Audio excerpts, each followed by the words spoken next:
Whoa, another wet one. Come back in then. So what we're doing, well, Fastrac's due a service, so I've just changed the oil. It's quite important to keep on top of the hubs and the diff in the middle. It's a high-speed track, so it gets a lot more wear and tear.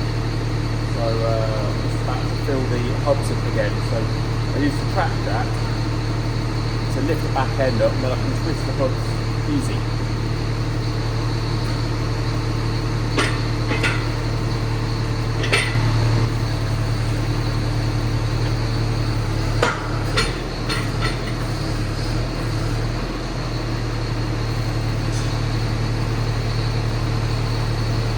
I'm not going to be working underneath it, so I'll leave them legs up, but I can spin the hubs now to get filling them. It's quite a quick job then.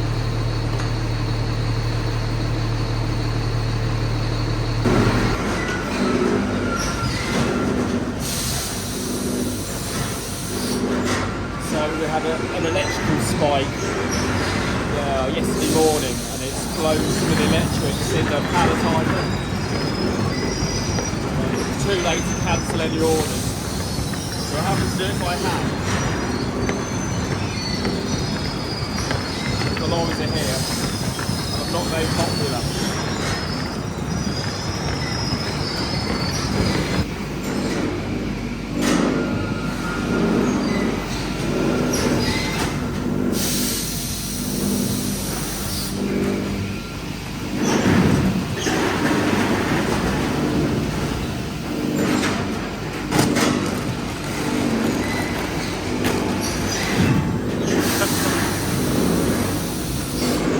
This is a Bruggen Palletiser, and with that electrical spike through the morning, it's blown some components well up top.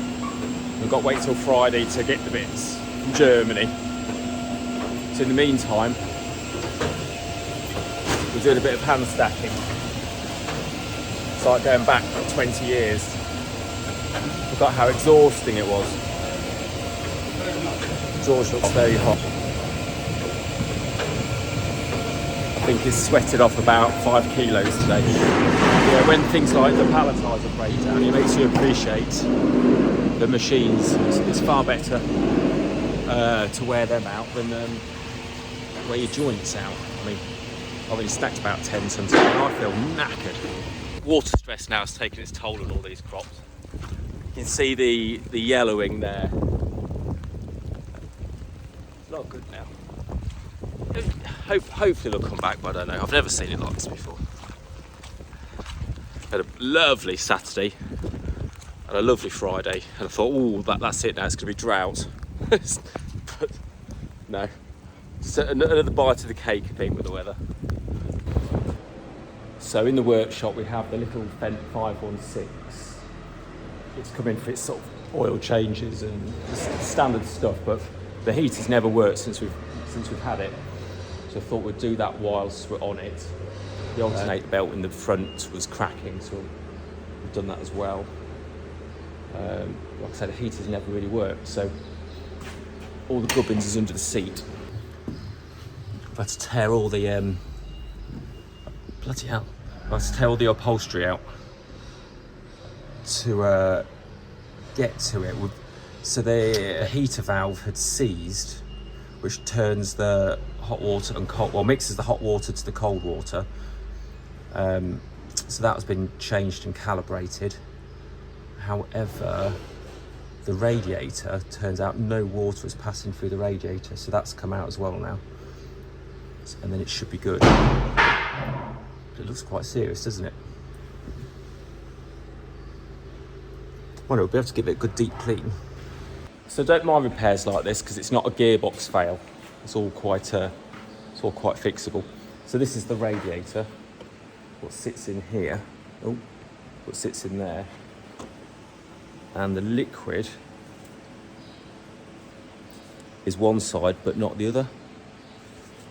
And the hoses were pressurising, but absolute blockage. Nothing coming out. Nothing at all. It's just unbelievable because you look at that. It is a small channel, but You wouldn't have thought it'd block. But anyway, he said it's the third one he's had. So it'll be right after. Oh, we're putting a new fan motor in as well, because while we're in there. Still raining. So we're going to get the drain jet on again. Better on this tractor, so we're just getting it from the store shed. Of course, that's flat battery, 2 flat tyres. Oh.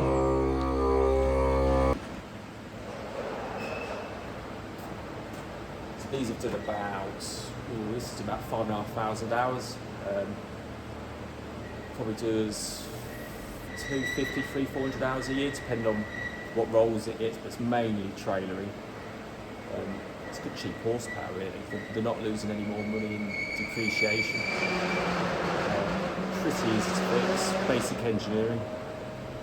So I'll keep them, even though everybody else hates them. Everybody hates them. Because everybody else here is tall, and I'm the shortest, and I'm 6 foot.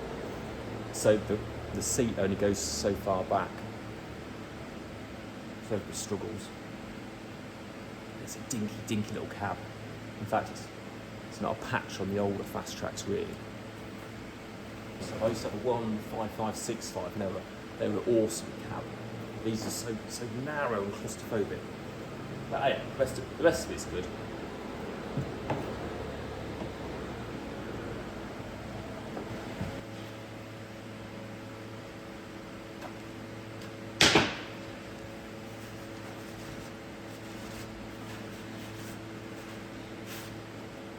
Lovely. So this one's all done now.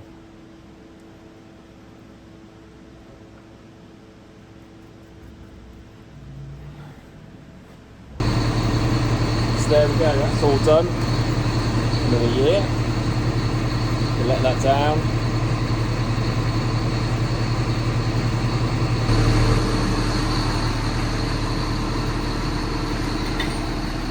It's Friday night and I've got an hour, so I'm just going to skip over the bonnet with a polisher. So I'm just going to whack this coarse grip pad on. I'm no expert, but I know what I like to see. It'd be a nice way to finish the week because it's no fun waxing something when it's got the face of Freddy Krueger. So just going to condition this pad and get it roughed up.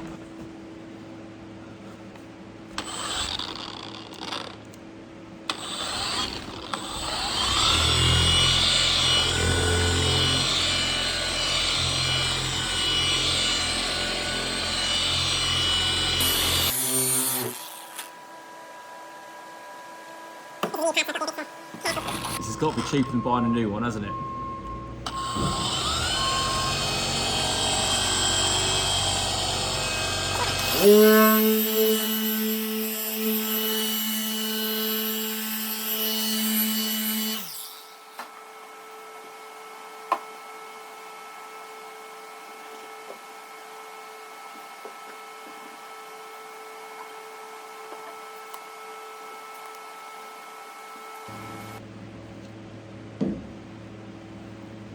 How does that look? Does that look shiny?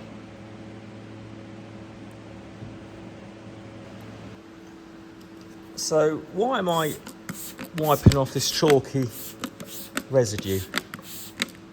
So basically, I want to get rid of it because it's a cutting compound, and quite an aggressive one. Because when we polish them, when we polish stuff up, it's generally pretty bad. I want to get the chalky residue off when I know it's cut deep enough. So when I rub the waxes on, it's good. It should help keep the values up.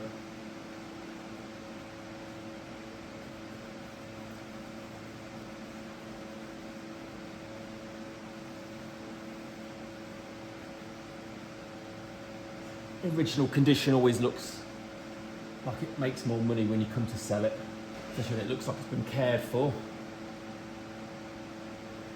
This bit of murk, really good stuff.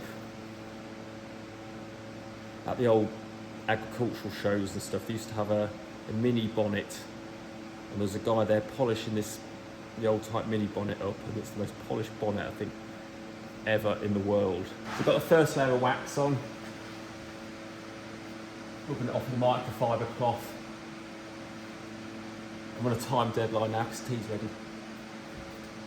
So I'm rubbing hard. Quite happy with that. It's been a satisfying hour.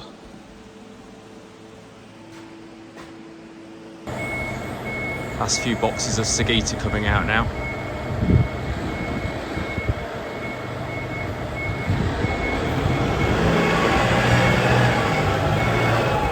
So they're just trying to run it up now to make sure the encoder's working. I put a few bags through manually, so we can see where the bin and the X and Y is all set right, because we was messing with the coordinates the other day before we knew the encoder had failed. George is bringing in some boxes because it's a bit cold and we'll be working tomorrow now because we're so behind. It's a Saturday tomorrow, by the way. We're getting lots in so we can keep this shed shut up. There's a north-facing door there, so it just lets some cold in when it is cold. So these guys will do all my electrical problem solving. Very good guys to know.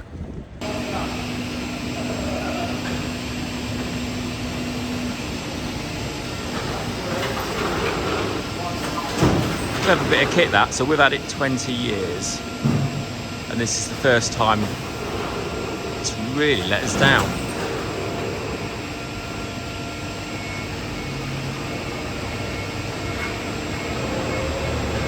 Normally if it goes wrong it's through human error, not mechanical error.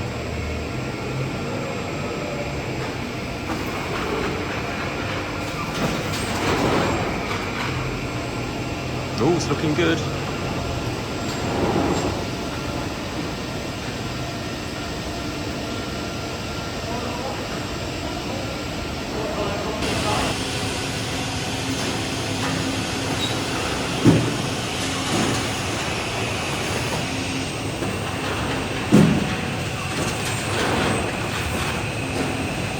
Better.